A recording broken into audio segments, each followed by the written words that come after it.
Welcome to the Embassy of Mike Graham. I'm Mike Graham, and this is this week's Heaven and Hell. Kick like a girl? Well, there was nothing girly about the way that England's team managed to get themselves into the final of the World Cup, and probably to win it.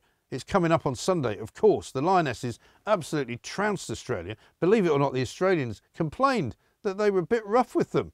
Well, really? What, the Australians saying there was cheating going on? The Australians being upset that they lost because somebody might have done better cheating than they did? They were very, very physical, I have to say.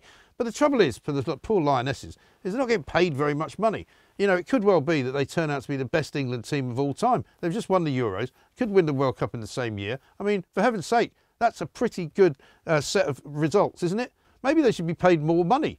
Because if you get down to the second division, some of the people in the ladies' football teams are not even making enough money to take the family to McDonald's. Is there any issue with equality? Well, of course there is. Men will say, yeah, it's only women. It's not really sport, is it? It's not really worth watching. I think they've done brilliantly. I think they've done very well indeed, especially since I said I didn't think they would. But there we are. I can't get everything right. So for them, it should be heaven, but maybe it'll turn out to be hell.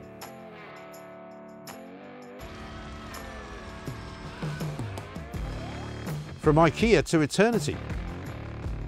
Everyone thinks Sweden is this idyllic country. Really, really nice, lovely people, you know, very calm, lots of IKEA shops, lots of Volvos, meatballs sometimes as well. Well, it turns out it's a raging inferno of madness, right? Because people are burning Qur'ans all over the place and they're anti-Islamic. So, of course, the people who are not anti-Islamic, who don't like the burning of the Qur'ans, they're talking about having some kind of repercussions, some kind of revenge. And so British people and Americans are being told, don't go to Sweden because there might be a terror attack. There's an organisation called SAPO, which has upped the terrorist threat from 3 to 4. And it only goes up to 5. So I think we're in quite serious trouble. So apparently there's more likely now to be a terrorist attack in Sweden than almost any other part of the world.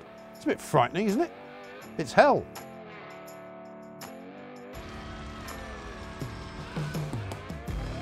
Mansplaining menstruation. You might remember this one. Up in Dundee, somebody thought it was a great idea to appoint someone to tell young girls about period poverty and about how they could access products that might help them if they couldn't pay for them themselves. But guess what they did? They appointed a bloke. They appointed this guy called Jason Grant, a man who doesn't have periods and who doesn't really need to buy period products. However, he's now been fired. Quite rightly, because somebody worked out that mansplaining to young women about what they should do with their bodies was probably not the greatest idea. Even Martina Navratilova got involved. She called it effing ridiculous that this guy got the job. Anyway, he's been fired now and he wants some compensation. He says he's been discriminated against because he's a man. That would be sex discrimination. The bloke should just move on and get another job. I don't know what he wants to do next. Maybe UFO spotting in Dundee or something. But he's not going to get any money. He doesn't ever have any case whatsoever. He should never have been given the job. I think they're now going to appoint somebody else. Well, maybe you should make it a woman. There's a clue for you. And then it would be heaven.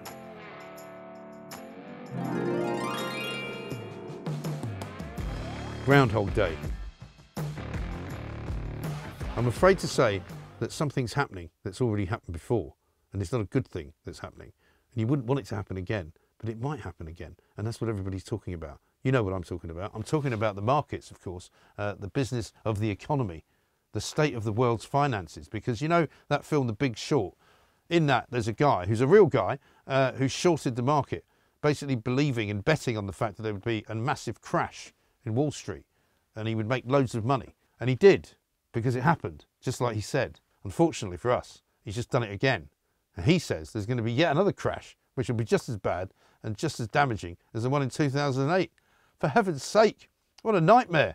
Absolute nightmare. People are going to be crashing their cars. They're going to be selling their houses.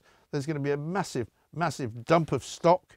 It's going to be awful. And he says it's going to be just like it was in 2008. How awful is that? That's hell.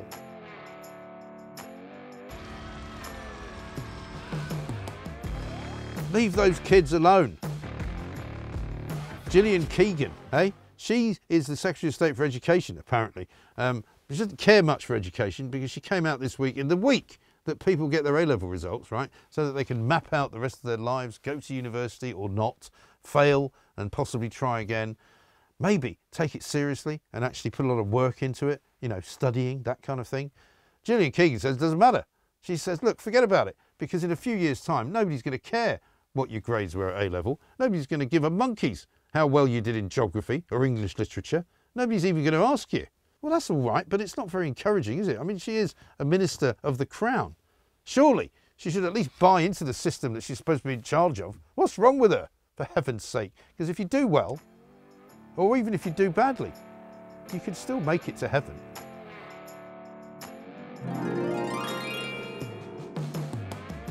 Nightmare at the museum. Have you heard about this story at the British Museum? Apparently somebody's been nicking a load of stuff. Nobody knew exactly who it was, but the person has now been named by the Times as Peter John Higgs, the museum's curator of Greek collections.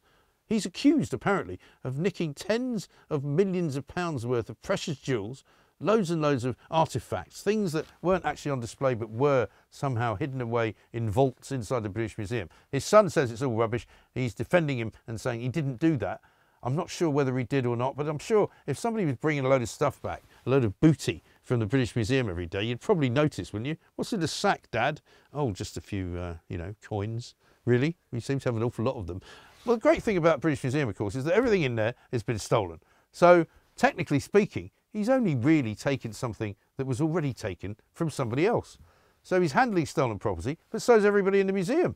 I don't think this is much of a crime, is it? This guy shouldn't really go to hell.